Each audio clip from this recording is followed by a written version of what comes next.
Ecclesiastes, it is written, there's a time to speak and there's a time to keep silence. And I do believe that the time has come to speak for now, for now. So tonight I want to take you on a little bit of a journey. And I pray that you will stay with me. I pray that you will strap on your seatbelts and be ready to take this ride with me.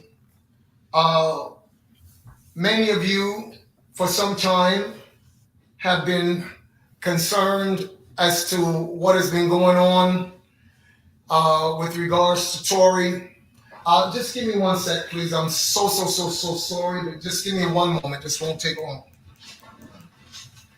Hey everyone, as you are coming in, this is Tory Lanez's father. He is currently on Instagram. A lot of you have been concerned about him. I am grateful to all of you who have loved him, have stayed with him. And as you know, we've just come through a trial that ended in the way that it ended. And I appreciate all of you who at least have decided not to allow your mind to be hijacked by a narrative that others would want you to believe, as though you have no sense, as though you have no mind, as though you should never be allowed to think for yourself. And that's basically what it has been. So I really want to go back, just buying a little bit of time, because I would like for as many ears as I possibly can get to hear what I have to say tonight, because I believe that I'm speaking from a place of truth, from a place of love. And some of you who are coming on, I appreciate, by the way, a couple of you contacted us, my wife's page, and a couple of you have said, hey, listen, how can we help? Because it's very obvious that there are certain forces that would not want my voice to speak tonight. But this is not new. This kind of warfare began just over 2.5 years ago. 2.5 years. No, we are, 2.5 years and a couple of months ago, let's say, give or take. So tonight, I want to take the time to paint you a different picture, because there are those who felt that it was important to paint my son, Sonstar Peterson, aka the artist Tory Lanez, with a particular brush and to hold him up in a particular light to make people think that he is a monster, that he is this really, really terrible person that did a really, really terrible thing. When I look at the fact that these people were willing to go to no length to make sure that story is told and told and told and told, it makes you question why. You see, I was the first person that he called when he was able to call on the phone to say something about the situation that had happened back then. I must say this to you, however, before I get started. It is not my intention tonight to go into merits of the ongoing trial. Thank you. He is, in fact, innocent. God bless you for stating that, and all of you who have stated and continue to state that my son should, in fact, be free. So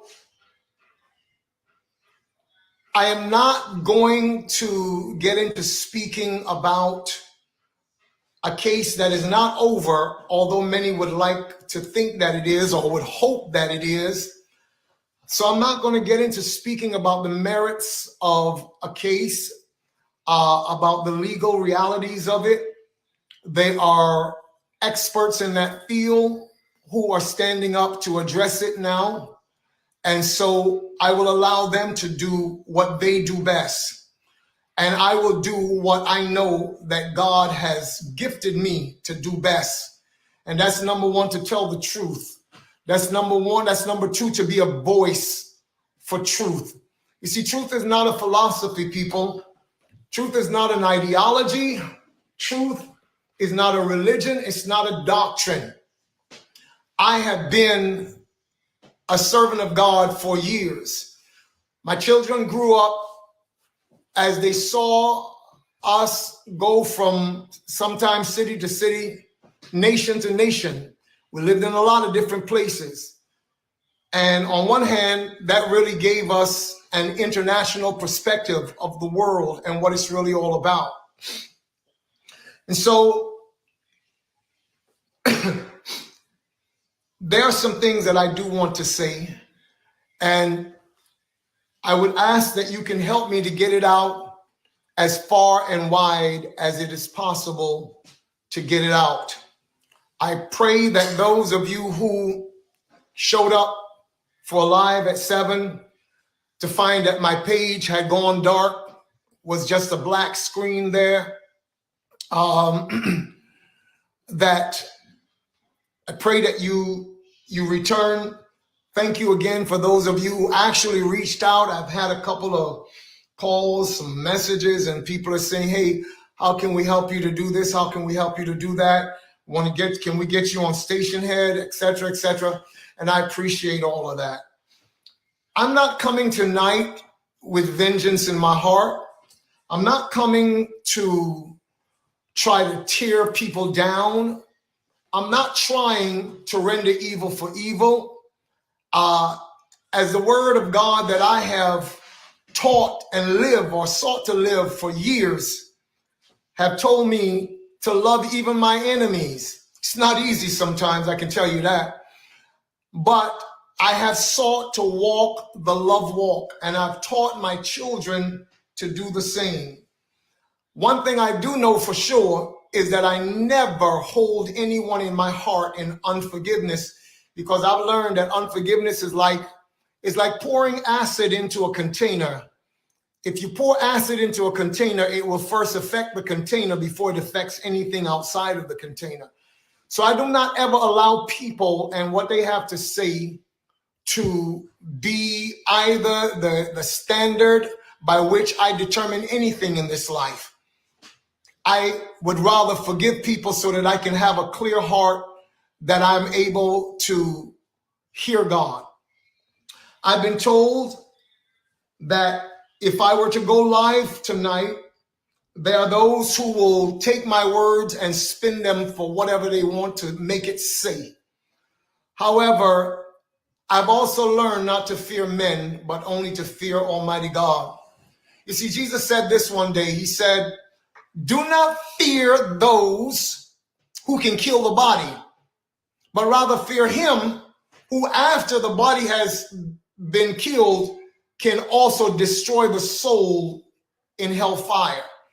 So I've learned over the years not to fear men. Now, we are living in a time of the internet.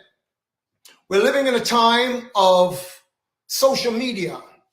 And it is so sad to see social media becoming a place that is so full of toxicity.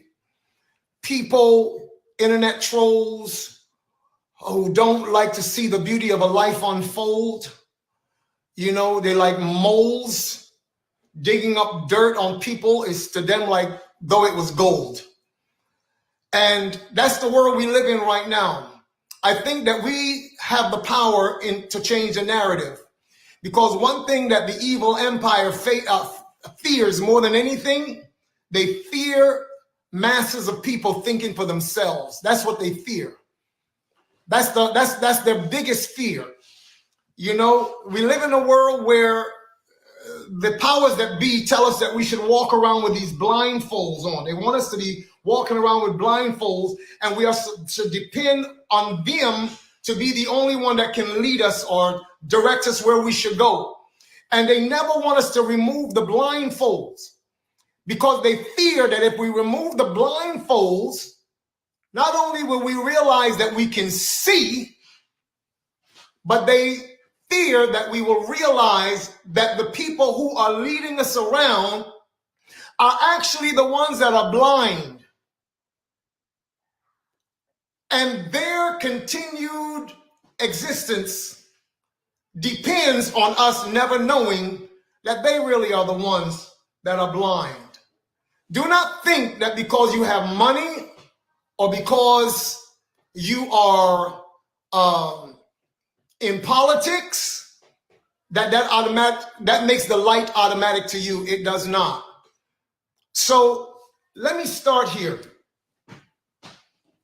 Let me go back to the day of the verdict at the courthouse, because I left that courthouse and the cameras were there. I did not come out saying, oh, I'm about to say something and this would be a good moment to make a statement so that what I'm going to say will go viral. That was never the issue at all. I came out because I had sat for 2.5 years seeing an injustice being perpetrated against an innocent man. There are those who would say, oh, well, that's your son. You will believe anything. Truth be that before I had children, I was sworn to serve the kingdom of heaven. I am an ambassador of that kingdom. So people can say whatever they want. After this message today, there are those who will applaud. There are those who will disapprove. And there are those who will downright try to make it say what they want it to say because they so fear the truth coming out. So that day I left the courthouse. So let me start there. Like I said, I left the courthouse, and as I left, I responded in a way that some would say, oh, he was so emotional. It was just an emotional father. Listen to me. I fought many battles in my life, and I fought battles for people who were not even my children. I've been a voice for the voiceless for a long time. Some of you may not know this, and that's why I'm introducing myself, that you may know who is standing in front of you right now. All right? So I spoke up because I'm not someone who have been conditioned over the years to fear the ramifications of evil people. I fear God. I fear God.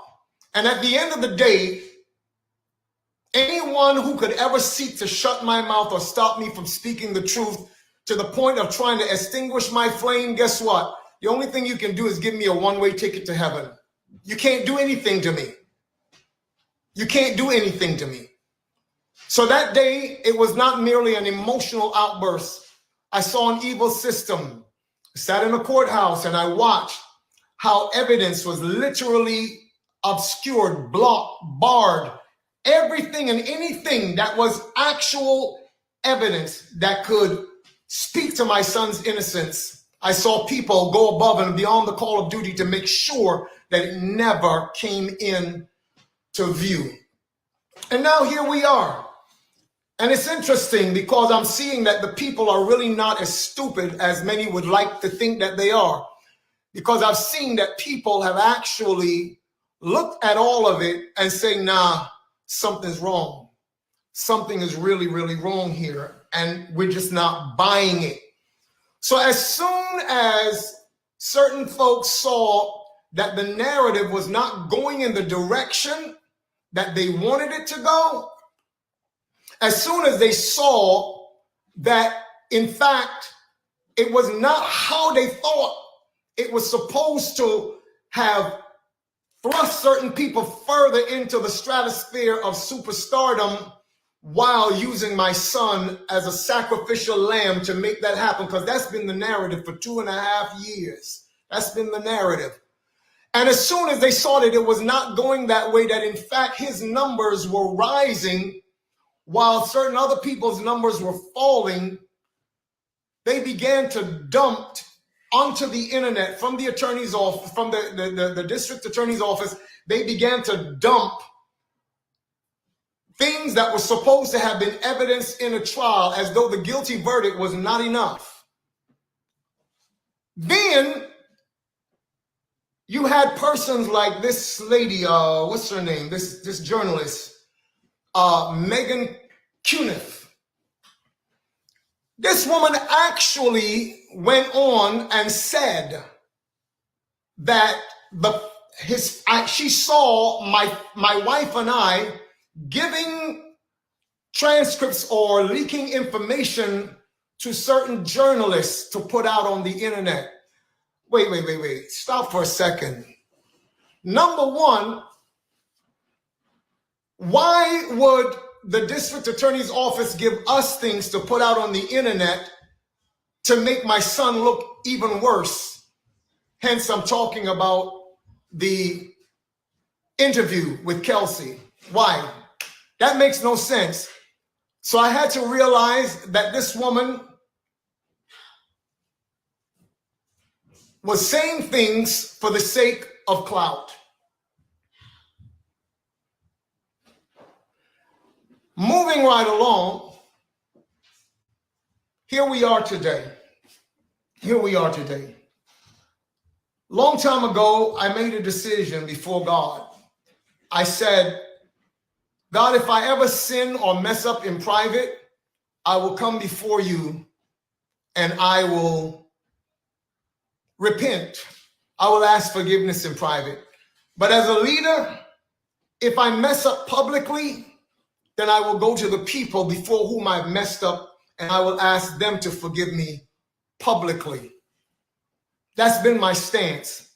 So that's why I'm even going back to the day on the courthouse steps, because many of you were led to believe that it was an emotional outburst on my part. It really was not merely an emotional outburst. You would have to know my history. You'd have to know how God has used me in nations around the world. You would have to know that there are times when I've stood up with great boldness to speak on behalf of those who were marginalized, those who did not have a voice, to speak on behalf of those who people did not want to be able to have a voice, to publish their pain and the things that were going on with them. And so that's been an issue for some time. So you could chalk that one up to the burden of leadership. But I want to ask a real serious question. What do you do when you see injustice happening, when it is so blatant and so plain before you? What do you do? Do you just sit back and fear the powers that be and say nothing? Is that the response that we are expected to have in the midst of injustice? For me, I remember what the scriptures say. Number one, woe to you when all men speak good of you. You see, when everybody is speaking wonderful of you, somewhere along the line, you're compromising, because not everybody loves the truth. And if you are just, everybody is speaking wonderfully of you, it means you're not telling the truth somewhere or the other. So I don't fear when people begin to be concerned that I speak or say what is right, even though it can cost. I want to tell you all something. We have been conditioned in life to always take the path of least resistance, because we don't like discomfort. We don't want discomfort. We fear anything that makes us uncomfortable. But we don't realize that sometimes discomfort is a part of the process. Discomfort is a part of the process. A diamond never becomes a diamond just by not going through discomfort, if you will. Diamonds are formed 240 miles below the Earth's, I forget what you call that crust below the surface. And it is processed by heat and by pressure. The heat there is over 3,000 degrees. And 50 millibars of pressure. They said, if you want to understand that, then imagine the weight of 2,000 grown men standing on your foot. That's the kind of pressure that it takes to form a diamond from what? Just what we would consider coal, carbons, coal. So sometimes in life, if you are going to be everything that you can possibly be, if the beauty that is on the inside of the creativity that's in you is going to come out, sometimes you're going to go through fire. You're going to go through pressure. Don't fear it. Don't fear it. Don't let people make you fear that. So let me go back to some 2.5 plus years ago. When all of this stuff happened, a lawyer entered into the picture, a man by the name of Alex Spiro. He is a former DA in New York. He used to be the NBA's spin doctor. He was their go-to guy for NBA ball players. And then he went into private practice or became a part of a firm.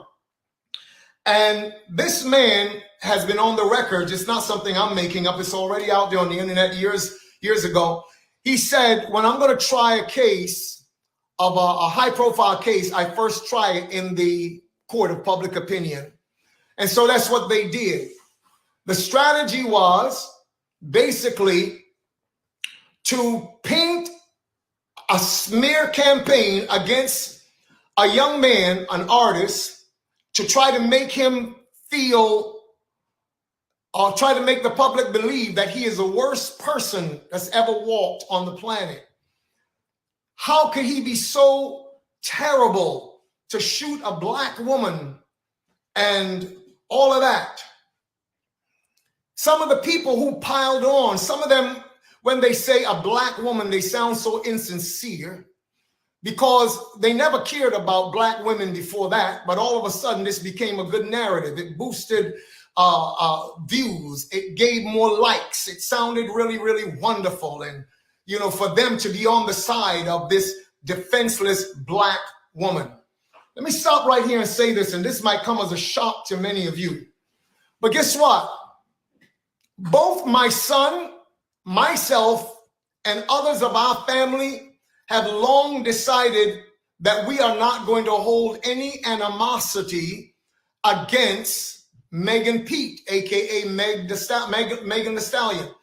We forgave that girl long time ago, because again, we know that the principle of forgiveness is important in order to cleanse one's heart, to cleanse one's soul, and to not be, you know, bound up with hatred and you know, hatred, trust me, resentment, bitterness, those things can actually cause diseases of the bones. It has been proven, and it can cause sickness in your body because you're holding on to something that is negative against the real life force in your life. So whatever you do in life, no matter how hard it is, forgive, because forgiveness is not for the other person. It's for you. It's for you. And so that's what we decided. Some will actually, no doubt, question, is he actually saying that Tory forgave Megan for all of what's going on? Yes, we have forgiven her.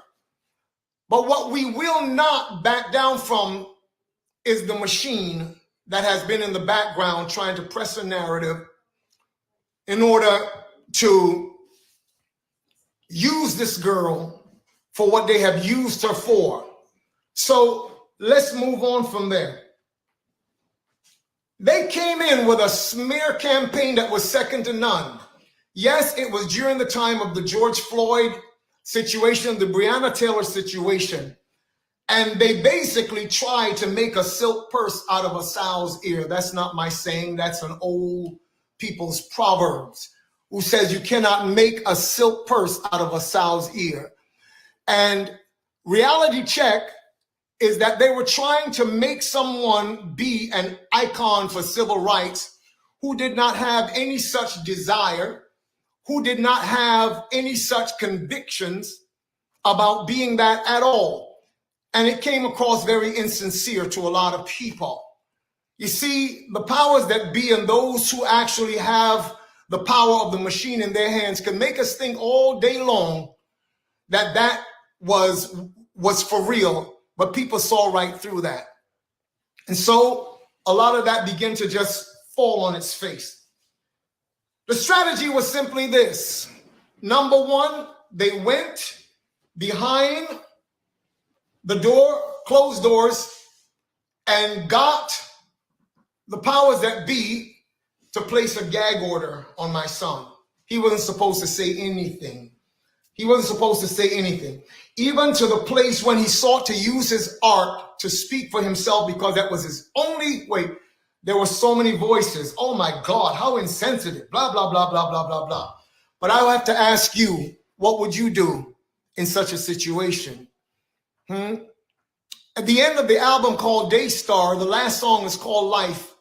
And he ends that song by saying, you get up one day and you have thousands of people hating on you all at once. It brings your world down.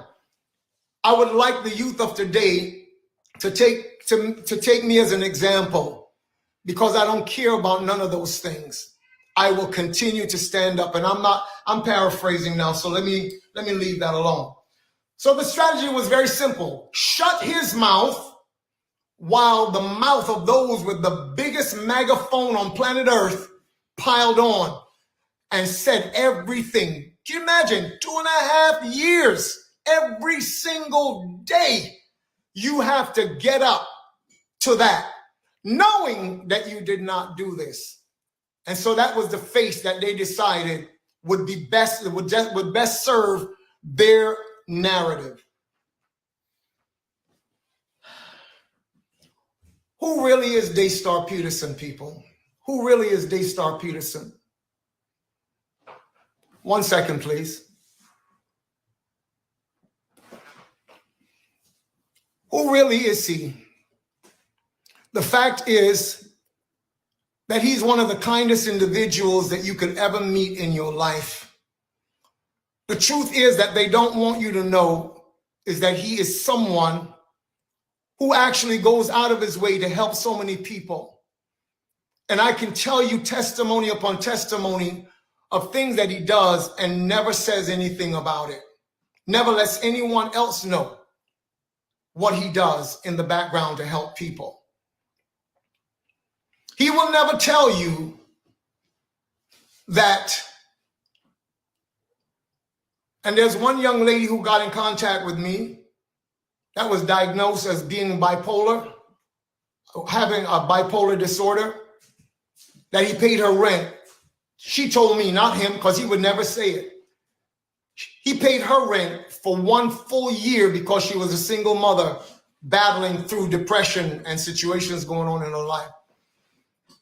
He will never come and tell me what every security personnel that's ever worked for and with him has told me one by one, independent of each other. I've never worked with a celebrity like this. I've worked with others. Sometimes they make us stand outside as they go inside and have meals and do all this. He has never treated us like that. He's only ever treated us like family. But yet the world will try to make you think that this is the worst kind of human being, and it's not true. So I can't continue to sit here and just hear this over and over and over and over again and say nothing. Now my son is fighting for his life because of things that have been done in a terrible way. And they would have us to just do nothing, just say nothing. But today I'm asking you to help me to get the real story out. Because I did not realize in the beginning, when this media war started, what the end result of it would really be. I didn't realize what the strategy really was, and how there are those who felt it necessary to push this narrative and what they were pushing it for. And so here we are. But this is not just about Daystar. This is not just about him. It's really about the fact that these kinds of injustices have been happening for a long time, and they go in secret. Nothing is ever said. People are being destroyed. Families get torn apart. Oh yes, I know that there are real crimes in our society, and I don't condone any of it. I don't believe anybody should be victimized by anybody. I don't think that that's what God wants. He gave us a world that is so beautiful. If it's messed up, it's because we messed it up. So he never intended for us to be so inhumane one to another. I understand that that happens. And I understand that if we cannot have the law in our hearts, then it would many times take the law outside of us to keep us moving in the direction that brings some semblance of peace or harmony within a society. I understand all of those things. But I also understand that many people, their lives are being destroyed, ripped apart. And although we have some good people in the system, sometimes the system gets it totally wrong. We have innocence projects now that have been able to go back, and sometimes people have been in prison for God knows how long. And had it not been for somebody who took up their cause, they would still be there and they were innocent. So the system does not always get it right. Many times they get it very, very wrong. Has anybody ever told you that for the past 3-4 years, Sonstar Peterson, aka Tory Lanez, has been on the board of Unite the People, which is a prison reform platform and initiative run by a very faithful and dedicated man, Caesar McDowell? Has anybody ever told you that he has been on that board for almost 4 years, and that he has many times used his own resources to ensure that people come out of prison that were wrongly incarcerated or unduly sentenced? Supposedly, prison is to be about rehabilitating people, but that's not been the point. That's not been the issue. So many people come out destroyed, broken, and if they don't have any system or support, not only will they never make it back into society, they will be destroyed for the rest of their lives, mentally, emotionally. Some people come out being greater criminals than when they went in, because an environment is created that is not meant to rehabilitate or make a human being better in any way. So tonight, I ain't come on here just to take up your time. I came here to let you know that my son is not what people want you to think he is. He's not what they want you to think he is. He's actually someone who is kind, he's compassionate, and there is no way, not just because I'm his father. You got to understand, for the last 40 years of my life, I've dealt with people all around the world, on at least 3 continents, several islands throughout the Caribbean. I've been involved in helping especially young people to be entrepreneurs, teach them life skills, entrepreneurial skills. I've seen people come from absolutely nothing till today. Their lives have meaning. They're actually doing things and helping other people in their lives. That's what my life has been all about. And that's what I passed on to my children. And so I want to say two things. In 1990, I went to my bed and I had a dream. And in that dream, I saw that I was driving in downtown a city in Canada. And I was pulled over by the police in the vision, and they said, "Give us the manuscript on the destiny of the black race." Mind you, in the natural world, I had never even conceived of writing a manuscript like that, much less putting out a book. But that's what happened in the dream. They said, "Give us the manuscript on the destiny of the black race." I went to the trunk of my vehicle, took it out, walked it back to the squad car, and I handed it to the officer. And as I was handing it, I said to the man, I said in my mind, rather, I handed it to him, but in my mind, I said, "You can take this, but you can't take what's in my heart." And from then, long story short, I started to study, I started to research on what the plight of black people were. And as soon as I started that, again, I went to bed one night and I was thrust into another.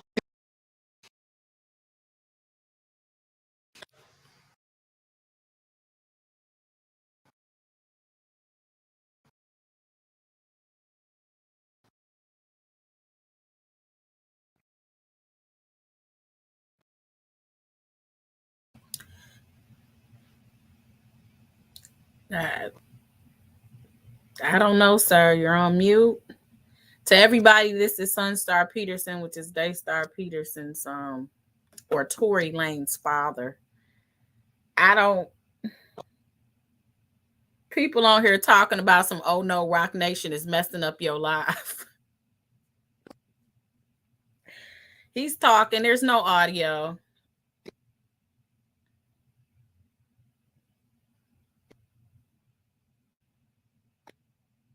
Y'all, we got a lot to discuss when this is over.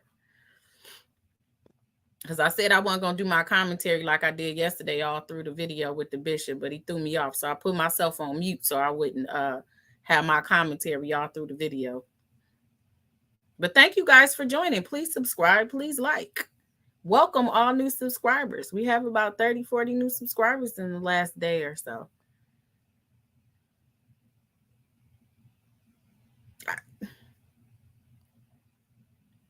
He's trying to get his audio together, you guys.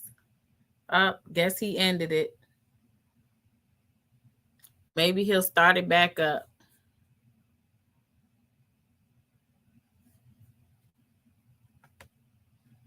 So it looks like he ended his live. I'll see if he starts back up.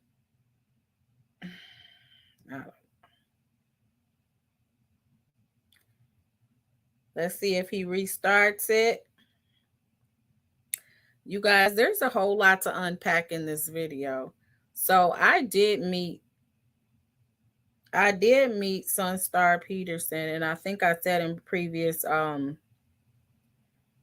video that I liked him. I understood.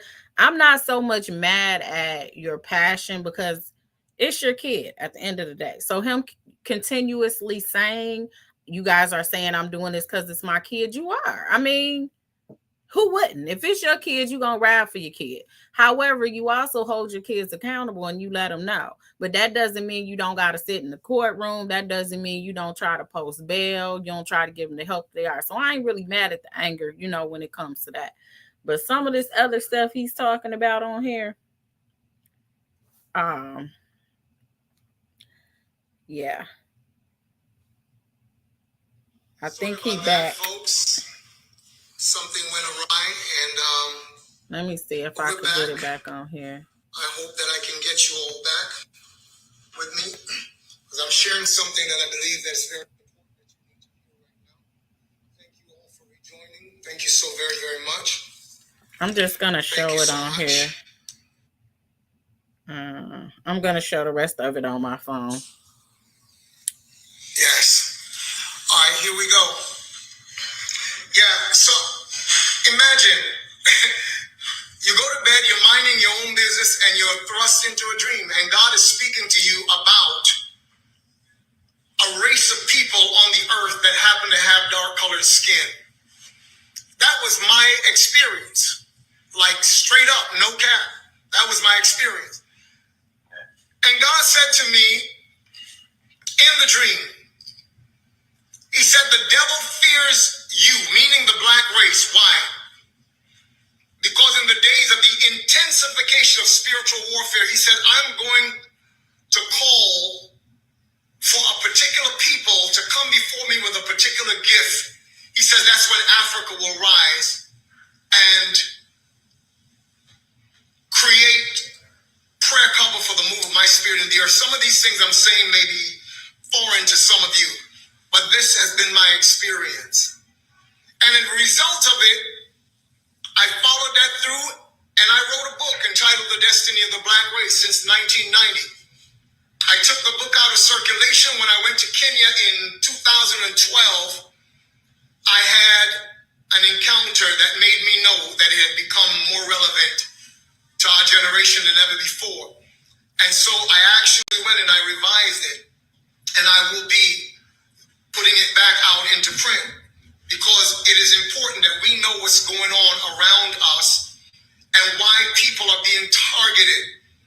To me, it's more of a spiritual thing than it is a color thing, but the color thing helps. It works for the enemy to keep us divided. That's what society has become. One big division, people falling into tribes, whether it's political or even biological or whatever the case may be. So there is something happening in our world right now, people, and if we don't wake up, we're going to wake up one morning and find that we have literally become, the people who are part of this, like almost like a sci-fi type movie or fantasy movie like The Island, in which people no longer can speak, have a mind of their own. And this whole idea of free speech, it is becoming more and more of a farce. But I can tell you one thing that the powers that be, the evil empire, fear. And it's called the masses of people coming together. Whether they be black, white, blue, brown, with yellow polka dots, that's not the issue. The real issue is that they fear when we come together and we speak together and we have a mind of our own. All people are beautiful because below the skin we are created in the image of God, and we need to understand that. Love is not something we should barter and trade on the internet. Internet trolls, some of you are responsible for people taking their lives. And your trophy is that one day you're going to realize you've just been used.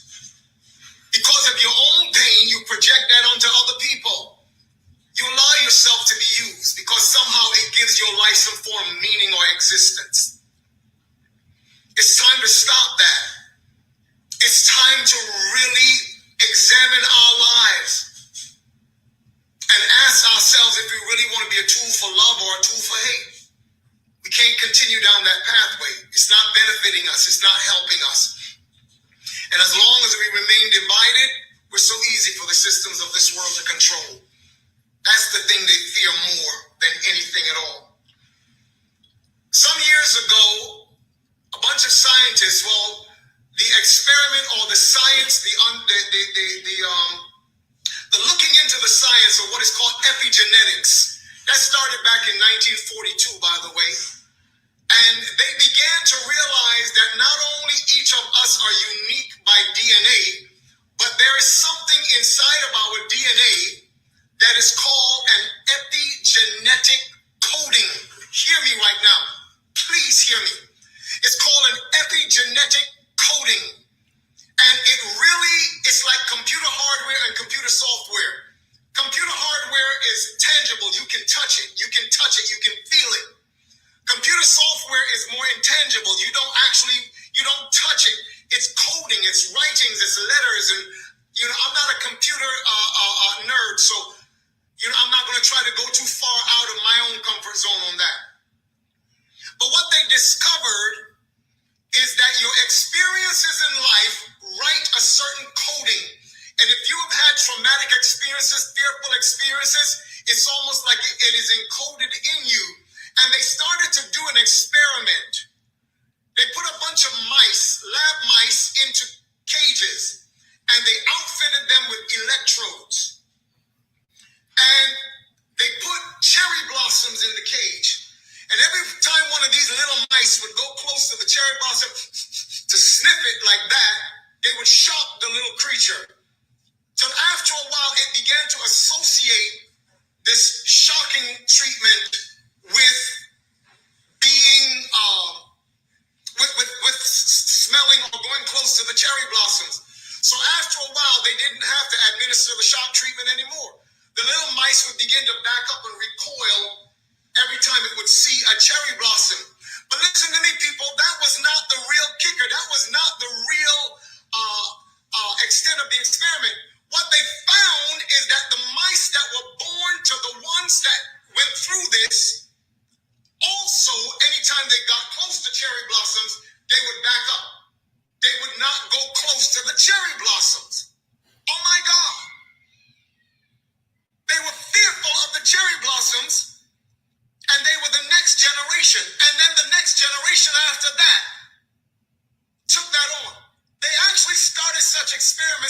find out if sicknesses and disease can actually be transferred generationally. And what they discovered out of that led to other experiments like the Tuskegee Airmen experiment. And they began to realize that the traumatic experiences of slavery and colonization had a negative impact on blacks. That is why today we have neighborhoods, ghetto communities in various cities around America where people are herded into, and because of post-traumatic stress disorder, we end up hating one another, we end up killing one another. And the powers that be, they know this. Boys in the Hood was not really that far-fetched. Boys in the Hood was not really that far-fetched. You remember Lawrence Fishburne speaking to, was it Cuba Gooding Jr., his son in the movie, and telling him why there is a liquor store and a gun shop close to each other in these communities of color. I'm here to tell you tonight that we have sat back for too long and allowed ourselves to be programmed by people who are depending on us to cause our own extinction. Every time you go after each other on the internet, you are feeding into that narrative. Every time you tear each other down, you are feeding into that narrative. And so it is very easy for us when one of ours gets caught up, whether for right or wrong, we are ready. We are instantaneously ready to pounce on that one that becomes weaker because we fear our own demise, not knowing that we actually have the power on the inside of us that can change the narrative and help one another and build better communities rather than allowing ourselves to continue that age-old lie. So it's time to stand up. And I'm going to wind this down tonight. Amen. My purpose for coming on here, like I said, and I didn't even go into a lot of what I could have gone into. I wish you would have. I want you to know that beyond a shadow of a doubt, I continue to fight and I will stand up for the justice that needs to be done on behalf of my son or any other human being that God places me in their lives to be able to be a voice for them as long as I have breath in this body. And it is only God that can determine how long I will have breath in this body.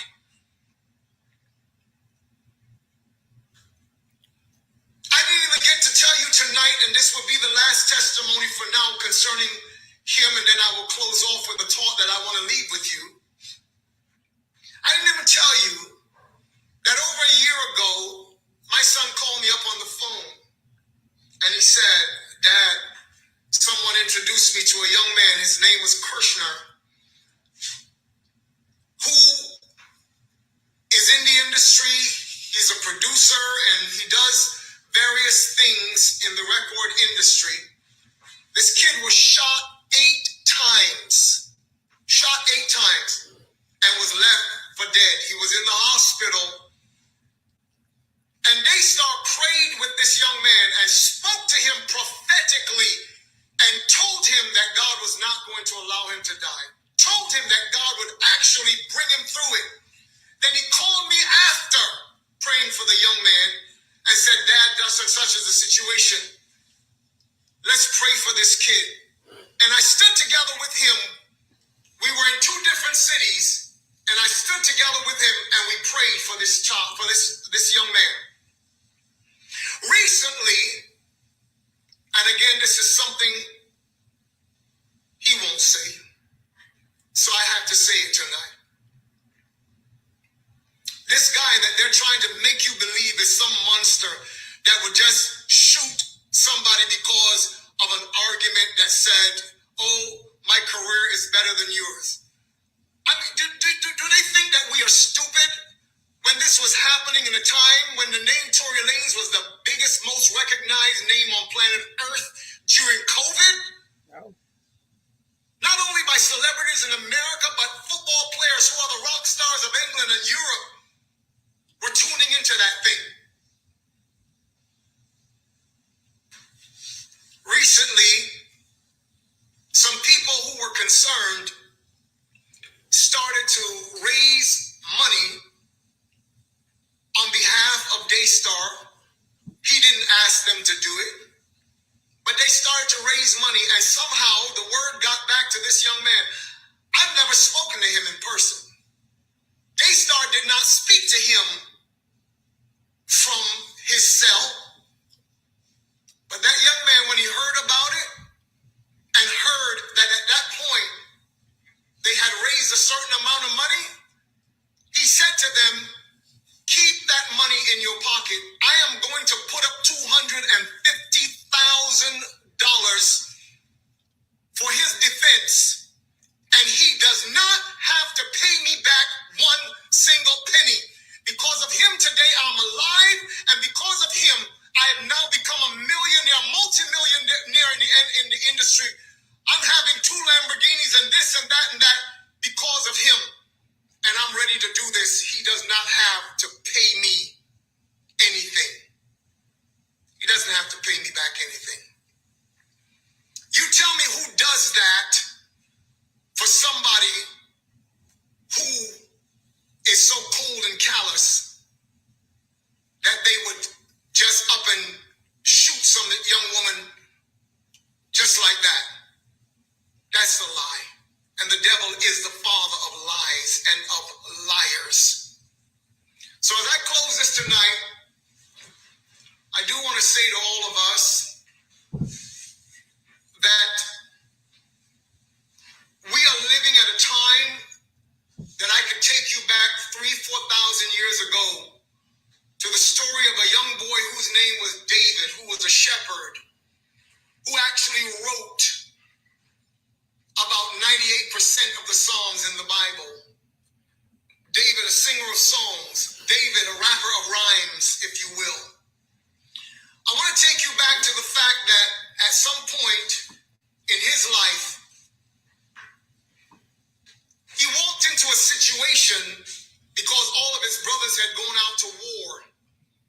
The battle was against a group of people called the Philistines from Philistia and the Israelites from Israel. His father sent him to the battle site one day in order to take lunch for his brothers. As he got there, he saw a giant who was described as being 10 feet tall. The air we breathe today don't allow people to grow that big, but trust me, in those days, yeah, they could. A giant was 10 feet tall. His spear was 9 feet long, and it is said that the man was a machine of war, if you will, from the time he was a youth. David got there just in time to hear this man standing up and roaring across the valley, "Send me a man! Let us fight together. We don't need to have all of these 2 armies go to battle. Send me a man. Let's fight. And if he defeats me, we will become your servants. But if I defeat him, you will become our slaves." That's exactly the narrative. David saw that the whole army of Israel were afraid of this giant. Nobody wanted to go face him.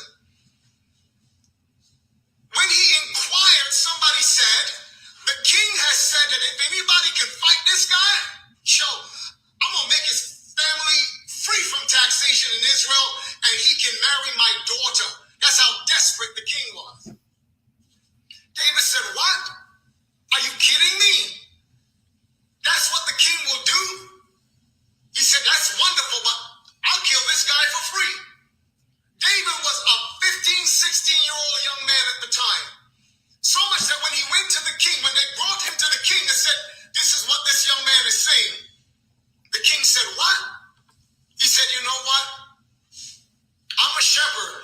I've been minding my father's sheep before, and a bear came and I killed the bear. A lion came, I killed the lion. just like one of them. Somehow the king saw strength and faith and courage in this kid. And he said, okay, I'm not going to go through all the details, but we know how it went. Here's something you need to understand. Let me bring it into today's terminology as we're closing this down tonight. Here's what you need to understand. The Philistines comprised of five kingdoms.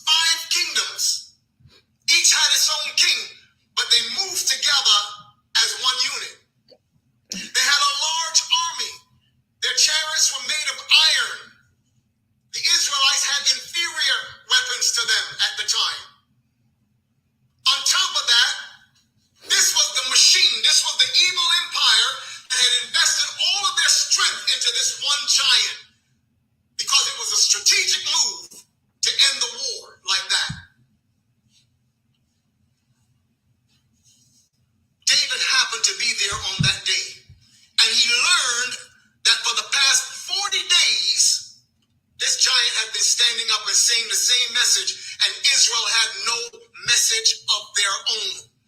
It is unfortunate, but I feel like for the past 2.5 years, we have stood by as they gagged my son from being able to say anything on his own behalf and spun this narrative. And if it were in today's time, this is how it would look. The Philistines had taken out ad buys on every major station so that any program you would turn on throughout the day, you would hear at least 15 to 20 commercials coming from this giant on every network that it could go out on, not to mention the internet. And in all of this, the Philistines had no message. They had nothing to say. The Israelites had no message. In so much that by the 40th day when David showed up, the men of Israel were now saying what the giant is saying. This is what the giant has been saying. And they were rehearsing his message because they had no message of their own. How long are we going to stand back and have no message, have nothing to say, while people destroy our sons and our daughters? How long? When I was in Kenya in 2012, I was moved to revise the book because I had come to the place where I knew it was going to be more relevant than ever before. Remember, that book was first written in 1990. Now we are in 2011. And I'm being stirred in my heart to revise the book because it's now become more relevant than ever before. It was 2 months after that Trayvon Martin situation happened, followed by a bunch of other situations being caught on cell phones. It's been happening for a long time, but only now the situation it was being captured in real time and sometimes exported out in real time. The powers that be, the evil empire, #evil empire, has had us tripping over each other for so long and so fearful and so held in a corner that we are fearful to speak against injustice when we see it. We would rather turn on our own. There are certain bloggers out here who, I in some ways I sympathize with you because in fact, Tory himself said it. If in fact that he had done this, he would feel like he should bear the wrath of all of that. He should be called this and he should be called that. But he did not do this, people. He did not do this. We've been up one side and down the other about it. But come to realize there are so many more people than him. So many people out here who through the years of Jim Crowism and all manner of divisiveness, scientific experiments being done on our people. We have people who are now in prison, many cases wrongfully, so we can continue to feed the beast that is called the prison industrial complex. And once they are locked away, many of them do not have the notoriety of a Tory Lanez. So people forget about them. Many of them are incarcerated wrongly. We have system that is willing to lie and bend the truth, a system that is ready to obscure evidence that can actually prove a man's innocence because it is more important that we fill the columns of L's and W's, W's and L's, wins and losses. That's what it's all about. To some of them, it's a game. People like that have no conscience. Their conscience is no longer there. Don't try to think that they will have a conscience, because the only person that can change that is Almighty God. But I want you to know, dear people, God is not trying to make us look at each other in terms of black and white and blah, blah, blah. Oh, Lord. Come on, Reverend Sonstar.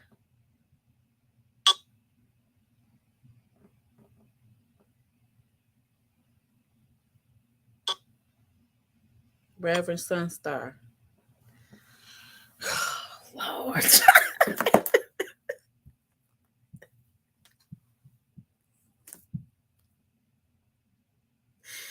My battery can only take so much. Philistine, God is not trying to make us look at each other in terms of black and white and blah, blah, blah.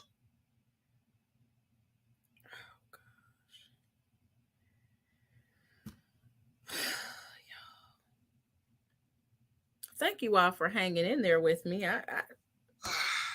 It's time to go, Sonstar. Here we go once again. Reverend. Here we go. My battery can only take so much, Reverend. I'm trying to let you close this thing out.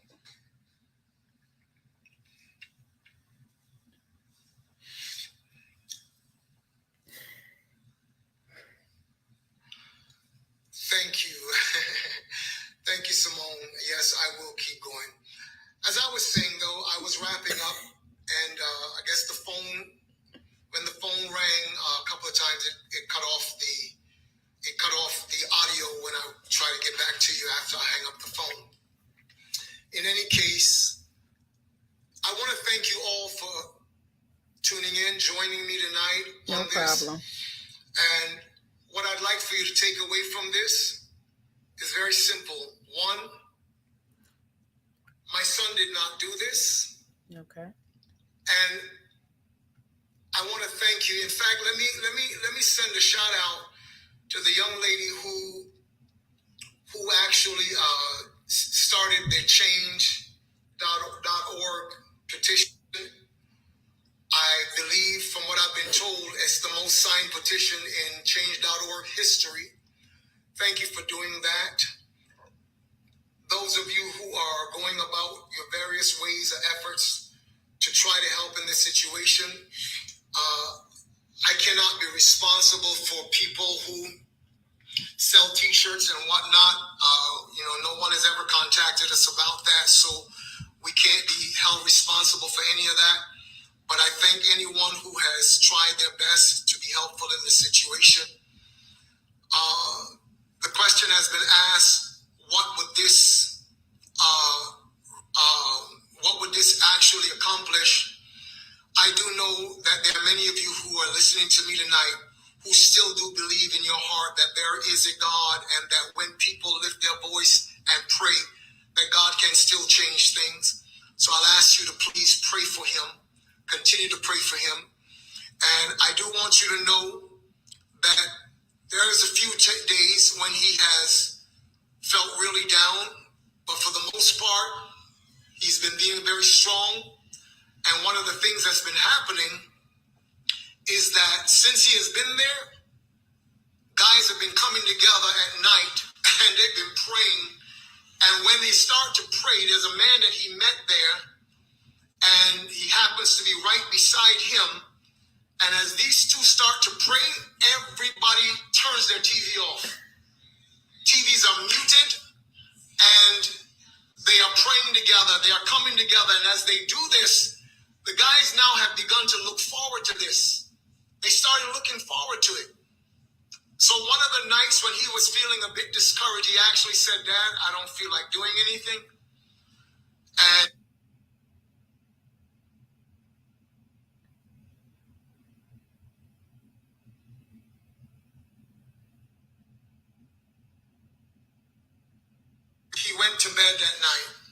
The next day. Lord have mercy. It's been an hour. Come on now, Reverend.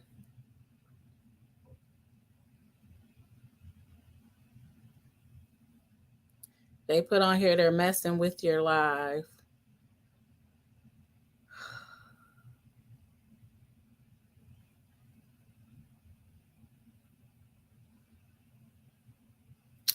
It didn't come back on yet.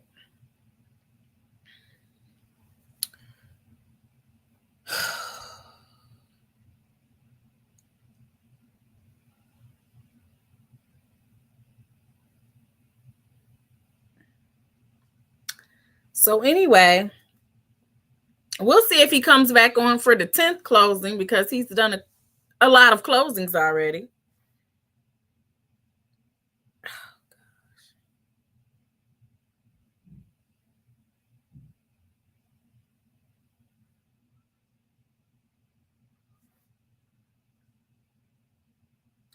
So, he's a pastor, if you guys didn't pick that up from this conversation. Like I said, I talked to him before. He said he's been pastoring for decades and he travels the country, and he talked about, because they're from Canada, which is literally across the way from us in Detroit. And he said he did a lot of work in Detroit, and he seemed like a pretty decent guy. He talked to everyone while we were there. And he told me he knows that some people don't believe his son. However, regardless, he's still going to speak to them because that's what God wants him to do. And he's a Christian. And so he has to follow Christ, and Christ loves everyone. So he still speaks to those people who he don't, believe that his son did it. So I don't know if he's coming back. But let's start out where he said that he feels like the strategy was to litigate this in public opinion. So basically to get the public on your side. I don't know about you guys, but I heard more on Tory's side in the public. I didn't really follow this case. But how I knew about this case was my son told me Meg lied and Kelsey shot her. So that's what I kept hearing. So to say that it was a smear campaign against his son, I don't necessarily agree with that.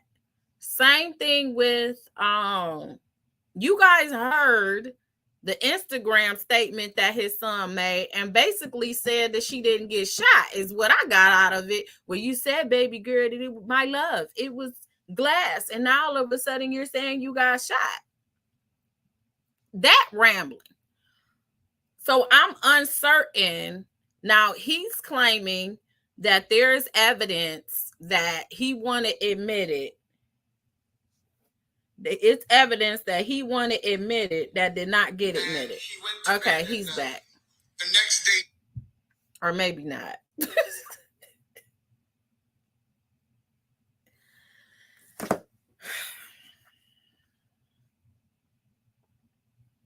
So anyway, he done threw me off. I want y'all to get conclusion. I'm all about completion here, but it don't look like we're gonna get a completion to this live. The whole thing about we forgave Meg we forgave that girl a long time ago. What are we talking about? I like what are we forgiving Meg? She got shot. Or she got booked. Some people say because it was fragments, it hit something and went in her foot. I'm just going to generally say she got shot, and you guys know what I'm saying. She had fragments. She had metallic fragments in both of her feet. Now people are trying to say those metallic fragments could be something else. But the expert, well, the doctor, the surgeon that was on the stand said that's what they name them, is metallic fragments, the bullets. So I'm not understanding. I'm not understanding what evidence that you are saying. Maybe we'll see this in this new motion for a new trial. Because you're saying there's evidence that they want to admit it, but the judge wouldn't admit it, which those are hearings we're not privy to. So there may have been evidence that he wanted to admit that he felt like helped his case, and it wasn't. So I can't really give an opinion one way or another, but obviously, according to him, they wouldn't allow it to be admitted. Now, he made a statement about when Sonstar Peterson came out and talked to the media. If you guys recall, I have a clip, go to my Instagram, pam.esq, where he basically blamed Roc Nation. We didn't hear anything in here about how Roc Nation had to do with this. And there are plenty of people that do horrible things, that have paid bills, that have prayed, that have fed the homeless, that got photo ops on the street under the bridge. It's a whole, like, what does that even mean? If you decide to have people procure character evidence when it comes to trial, if you open up that door, say he got on the stand and you had my man say he paid me, he paid my rent, he's the reason why I'm a multimillionaire, all these great things you said, that also opens the door for the defense attorney to, not the defense, the DA, if he would have took the stand, for the DA to say, but you had an issue with, what is his name, Prince from Love and Hip Hop. You had an issue with a fan. You had an issue with August Alsina. Like, it opens up the doors to all the bad things that have been out here in the media about you as well. You're a parent. So I ain't hating on the fact that you're a parent and you want to stick up for your son, but I don't see where this live actually helped him or even helped you. If you wanted to come on and just say, everybody, you guys, there's more to this case, I would respect that. It's more to this case. That's why he has new attorneys. There's more evidence. There's new evidence. Anything. And you guys are going to see, that it's, but you didn't give us nothing. You guys are going to see in the future when you see those pleadings or go to those hearings or whatever you have to say that may change your mind. I just ask that you keep an open mind on whatever happens. And if you know the words of prayer and you have a connection to God, could you please pray for my son? Like, that's it. But he didn't do it. Well, who did it? Like, the lady was hurt. And then to make it seem like it's something against, I just have an issue that there's some type of big campaign against Black men when this was a Black woman that got injured. Like, so we're just going to throw her to the side and it's like, we forgave her a long time ago. Well, she was hurt. And nobody is saying, I don't think they were saying he's some evil guy that just went out shooting at people. Nobody said that. He didn't like straight up, point the gun at her in some specific intent at all. In fact, the DA didn't even say it was specific intent. It was a general intent type of a crime. They were all toasted. I said that before. I said, I don't even believe nobody really knows everything that happened because y'all was drunk. If you come in and Tory says, I went into Kylie's home and I took 5 shots at the door. That's what he said on that audio. I took 5 shots at the door. You had EJ testify. There were 6 to 7 bottles of drinks that between Meg and Kelsey and I guess Kylie drank. Y'all was toasted. So I don't believe half of y'all even know. But what we do know is the girl was shot. She ain't shoot herself. And she had to go to the hospital. We do know that. So I'm not understanding. And then to bring up wrongful convictions. Y'all know by now that is the crux of what I do. And that's what the part of my career that I want to end it with, where that's all that I do. Right now, I am trying to help people get out of prison. But that I believe after looking at researching and investigating, they were wrongfully convicted. There are people that have been wrongfully convicted and they don't have, it was none of this evidence like what happened with Tory. But then to say the powers that be got together and said, well, we're going to any means necessary. What? Our prosecutors are overzealous sometimes. That I will give him. Sometimes they have a career agenda.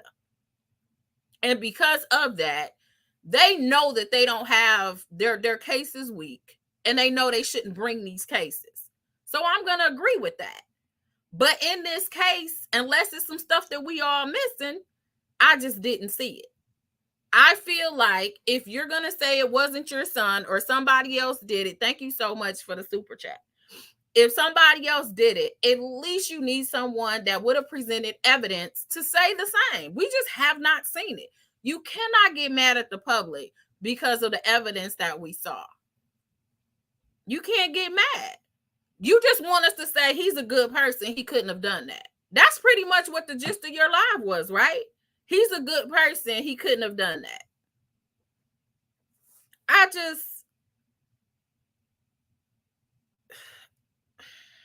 don't know.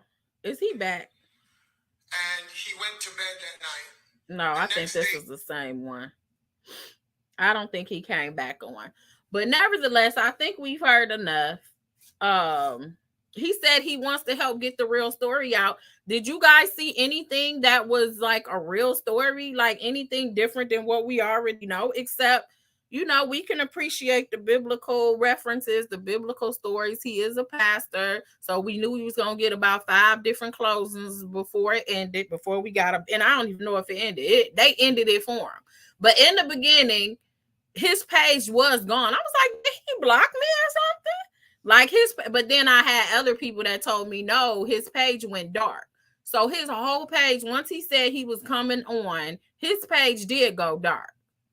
And so he must have finally got it on, because he was going to come on at 10 o'clock and he didn't come on till after that. But yeah, I mean, he preached sermons. He talked about his life. And but as far as like really helping your son, I mean, it did not give anything different. And I like him. I'm saying this from a place of, I've said it over and over again. I had a great conversation with him, and I think that he's a nice guy from what I've seen. I don't know him like that, but you know, my encounter was pleasant. And I wasn't even like knocking them for going in. Like, if you're sitting there and they tell your son guilty, count 1, guilty, count 2, guilty, count 3, and you're a parent. As parents, you always feel like you want to do something to protect your child. It doesn't matter how old they are. You might get up and act a whole clown too, because I've seen people do it. It's expected almost. You know what I'm saying? But I mean, at the end of the day, like, when are we going to say, we're going to have to take some accountability, because there was a gun that was in the car. The gun was unregistered.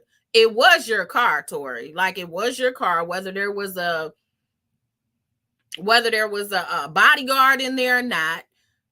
They charged you initially. That's all he got charged with initially, was for the gun, I guess, until they figured out who caused, you know, who caused the injury, who shot the gun. Like, I don't know. I thought we was gonna really get some real good stuff out here. That's why I came on here this late, because I know it's late over here on the East Coast. But he ain't really say much. So I'm gonna have to apologize. I mean, well, we got a good sermon. We got some Bible scriptures and all of that. But he did say his son didn't do it. His son was innocent. But he said he wasn't going to talk about the case. So how do you say to get the story out so people can know who Tory is?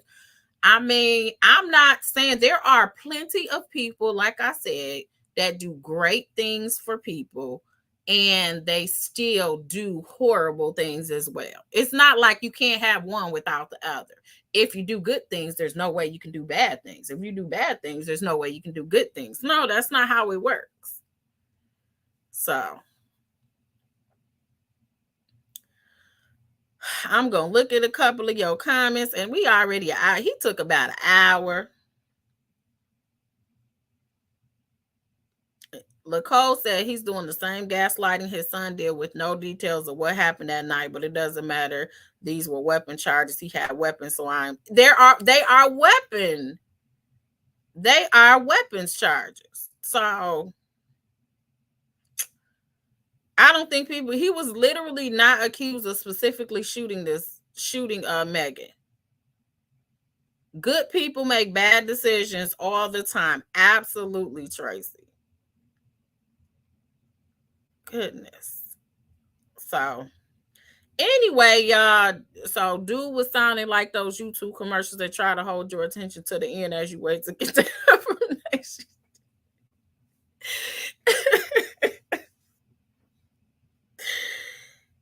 Oh my gosh. I'm a stick beside him, Pastor Edition. You are hilarious. But yeah, y'all. So anyway, that was Sonstar. That was the father of Daystar. We had a whole lot of issues with his audio.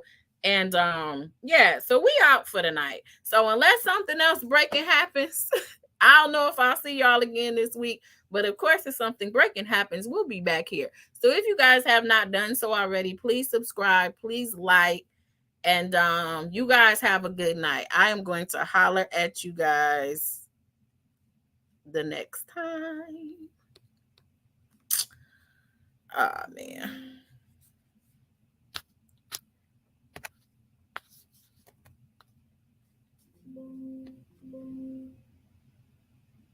I got all this stuff happening on here. All right, y'all. I'll see you later.